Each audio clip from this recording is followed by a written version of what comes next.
Dear students, welcome to the class of Political Science. Today, we will discuss the Indian political thought in which we will focus on V.D. Savarkar, Vinayak Damodar Savarkar, और in nickname he is known as Veer Savarkar.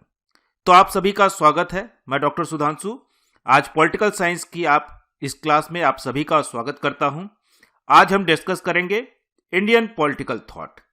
इसमें हम focus करेंगे VD Savarkar पे, जिनका नाम पूरा विनायक दामोदर सावरकर है, जिनको वीर सावरकर के नाम से भी जाना जाता है.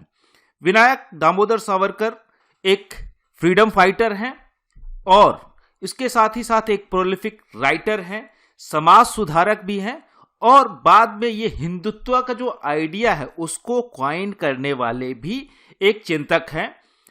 इनके ऊपर तमाम तरह से एक तरफ तो ये महान चिंतक भी है, दूसरी तरफ कंट्रोवर्सी भी लगातार रहती है, हमेशा कंट्रोवर्सी में घिरे रहते हैं. आज के समय में भी जो मॉडर्न पॉलिटिक्स भारत के अंदर चल रही है उसके अंदर भी इनका जो कैरेक्टर है उसको लेके तमाम तरह की कंट्रोवर्सी विवाद छिड़े रहते हैं. इसलिए भी ये ज़्यादा इंपॉर्टेंट हो जाते हैं. इसलिए भी हमको जानना चाहिए कि क्यों ये विवाद होते हैं.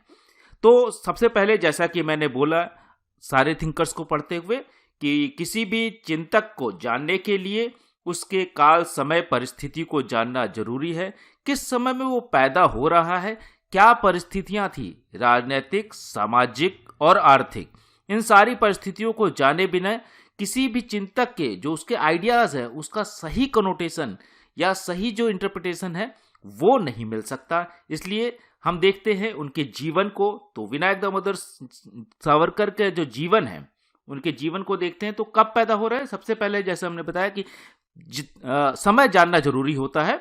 तो बॉर्न ऑन 28 मई 1883 1883 में विलेज बागुर नियर नासिक जो महाराष्ट्र में है अभी, और उस समय बॉम्बे प्रेसिडेंसी के अंदर होता था. जैसा कि हमने तमाम सारे दूसरे चिंतकों के बारे में भी बताया, क्योंकि उस समय भारत अधीन था ब्रिटिश साम्राज्य के, ब्रिटिश इंपीरियलिस्ट फोर्सेस के, और भारत को अलग अलग प्रेसिडेंसीज में बांटा गया था. Bengal presidency, Madras presidency, Bombay presidency. तो ये उसमें से बॉम्बे प्रेसिडेंसी जो बाद में बॉम्बे बनता है, आज के मुंबई है, और उसके आसपास का जो एरिया था, चाहे वो गुजरात से लेके मध्य प्रदेश का कुछ एरिया और कर्नाटका का कुछ एरिया और महाराष्ट्र तो था ही, वो सारा बॉम्बे प्रेसिडेंसी के अंदर आता था. बिल्कुल आज के महाराष्ट्र को हम उस समय के बॉम्बे प्रेसिडेंसी से नहीं कंपेयर कर सकते, लेकिन वो बड़ा टेरिटरी थी. तो इसके बाद हम देखते हैं कि उनका जो जीवन है, जो शुरुआत होती है, his family was Marathi Chitpavan ब्राह्मण, हिंदू फैमिली. तो एक अपर कास्ट में पैदा होते हैं. इनके पिताजी जो थे वो टीचर थे और वो काफ़ी इंग्लिश के विद्वान थे, काफ़ी इंग्लिश उनकी अच्छी थी, तो उनका नाम भी था. और बचपन से ही काफ़ी बहादुर टाइप के भी थे, और उनका नाम क्योंकि विनायक दामोदर था तो उसकी वजह से भी इनका नाम पड़ जाता है वीर. और ये आज के समय में ज़्यादातर लोग जो जानते हैं इनको वीर सावरकर के नाम से ही जाने जाते हैं. ऑल्दो तमाम सारे ऐसे इंसिडेंट होते हैं जिसकी वजह से वीर और ज़्यादा पॉपुलर हो जाता है, जिसको हम बाद में आपको डिस्कस करके बताएंगे किस तरह से इनका नाम वीर और ज़्यादा रेलेवेंट हो जाता है, और ऑफिशियल डॉक्यूमेंट्स में भी वीर सावरकर आ जाता है.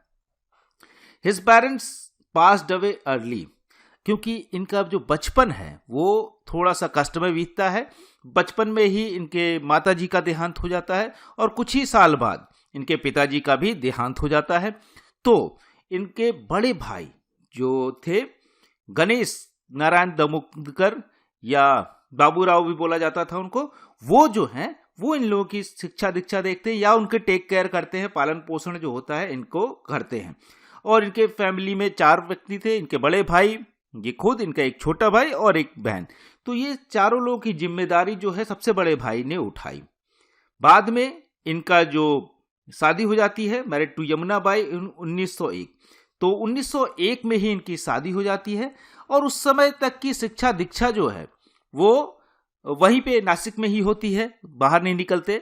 लेकिन लगातार जो आसपास का माहौल है उससे काफ़ी प्रभावित रहते हैं. ऐसा नहीं है कि इनको पता नहीं चल रहा है उस समय, क्योंकि आज़ादी का मूवमेंट जो है आप देख सकते हैं कि 1883 में पैदा हो रहे हैं, तो 1857 का जो फर्स्ट म्यूटिनी या रिवोल्ट, अलग अलग लोगों के लिए अलग अलग है, उसको हम डिस्कस करेंगे क्योंकि सावरकर का इससे भी बहुत नाता है, इसलिए भी हम इसको लिख रहे हैं कि 1857 का जो म्यूटिनी है, जिसको सिपाही म्यूटिनी भी कहते हैं, जो ब्रिटिश थिंकर हैं, और तमाम सारे थिंकर्स में इसमें भी एक रिवोल्ट, विद्रोह था या क्रांति थी या आज़ादी की लड़ाई थी या सिर्फ एक विद्रोह रहा था, इसको लेके सावरकर का क्या ओपिनियन है इसको हम डिस्कस करेंगे आगे के।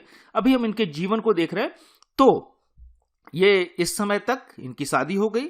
इसके बाद जो इन्होंने आगे की पढ़ाई के लिए जाते हैं बाहर। In his childhood he was influenced by the revolutionaries like Vasudev Balwant Phadke and Chapekar brothers. तो चापेकर ब्रदर्स जो हैं ये भी महाराष्ट्र के क्रांतिकारी थे ये लोग। चापेकर ब्रदर्स जो है वो उस समय जो है कि प्लेग फैल जाता है महाराष्ट्र के अंदर, और जो प्लेग कमिश्नर होता है वो उसको संभाल नहीं पाता या उस पर ध्यान नहीं देता, तमाम सारे लोग मारे जाते हैं। उसकी हत्या, उन लोगों की हत्या, जो तमाम सारे लोग मारे जाते हैं, उनकी हत्या का जिम्मेदार उस प्लेग कमिश्नर को मारते हुए चापेकर ब्रदर्स जो है उसको मार दिया।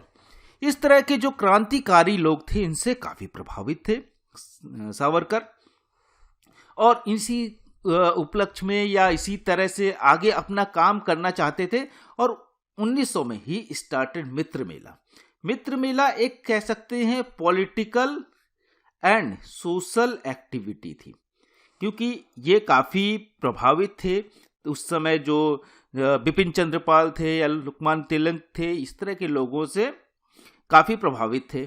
तो अगर एग्रेसिव चीज़ों करने की कोशिश करते थे, और अपने जो मित्र मेला था इसके अंडर में कुछ सीक्रेट सोसाइटी चलाते थे। ये तो ओपनली करते थे। सीक्रेट सोसाइटी जो है जो क्रांतिकारी तरीके से काम करे और अंग्रेजों को यहाँ से भगा सके, इस तरह के काम वो करते थे।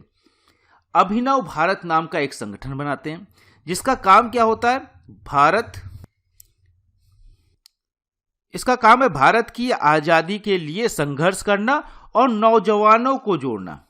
इनके दोस्त अपने जुड़ते हैं, और उस समय तक तमाम सारी चीज़ें, एक्टिविटी इस तरह से होना शुरू हो गई थी कि नौजवानों को जोड़ के ही भारत को आज़ादी दिलाई जा सकती है। क्योंकि उस समय तक जो आज़ादी की लड़ाई बेसिकली फोकस कर रहा था वो था कांग्रेस, लेकिन कांग्रेस के अंदर क्रांतिकारी जो ज़ील थी, वो जो आइडिया था वो नहीं था। वो पूरी आज़ादी की बात नहीं करती थी उस समय तक। कांग्रेस बाद में संपूर्ण आज़ादी की बात करती है, जब नेहरू, गांधी और ये सब लोग आ जाते हैं, या सुभाष चंद्र बोस जैसे लोग आते हैं कांग्रेस के अंदर, तब पूरी। उससे पहले की जो कांग्रेस है उसको तमाम लोगों ने क्रिटिसाइज भी किया है, चाहे वो जयप्रकाश रहे हों, चाहे वो एम.एन. रॉय रहे हों, या उससे पहले जय सर सैयद अहमद खान रहे। उससे पहले की कांग्रेस को लोगों ने क्रिटिसाइज किया कि वो पूरी तरह से संपूर्ण आज़ादी की बात नहीं करती, वो डोमिनियन स्टेट की बात करते हैं। भगत सिंह भी इसको क्रिटिसाइज करते हैं कि वो चाहते थे कि ब्रिटिश रूल ही रहे, लेकिन इसके अंदर ही हमको ज़्यादा से ज़्यादा सेल्फ गवर्नेंस का आइडिया मिले, कि हमारा अपना जो रिप्रेजेंटेशन है वो ना कम हो। जिस तरह से उस समय तक अगर हायर लेवल पे, चाहे ब्यूरोक्रेसी के अंदर देखें या जो असेंबलीज होती थी उसके अंदर, इनका रिप्रेजेंटेशन इंडियंस का नहीं होता था। तो वहाँ से ये कहते हैं कि वो रिप्रेजेंटेशन हमको चाहिए, और पूरी तरह से ब्रिटिश सत्ता के खिलाफ नहीं है, पूर्ण आज़ादी जो है उसके खिलाफ नहीं थे। तो ऐसी स्थिति में इनका जो झुकाव होता है, तो वो कांग्रेस का जो एक धड़ा था जिसमें बिपिन चंद्रपाल, लाला लाजपत राय, बाल गंगाधर तिलक, उनकी तरफ ज़्यादा हो जाता है, और ये क्रांतिकारी तरीके से सोचने लगते हैं। उसके बाद ये आगे की पढ़ाई के लिए जो फर्गुसन कॉलेज में जाते हैं, 1902 में, शादी के एक साल बाद ये फर्गुसन कॉलेज पुणे जाते हैं। लेकिन वहाँ भी ये पूरी पढ़ाई नहीं कर पाते, क्योंकि वहाँ पे स्वदेशी मूवमेंट जो है वो स्टार्ट करते हैं, और जो विदेशी कपड़े हैं या विदेशी चीज़ों का बहिष्कार करते हैं, इसलिए उनको यहाँ से निकाल दिया था। लेकिन एक इंटेलिजेंट स्टूडेंट थे ये, लोगों को मालूम था इनकी जो पढ़ने की शक्ति थी या समझने की शक्ति थी, चीज़ों को आर्टिकुलेट करने की शक्ति थी। बाद में इसीलिए एक बड़े प्रोलिफिक राइटर भी बनते हैं, और एक ऐसे विचारक बनते हैं जिसकी वजह से आज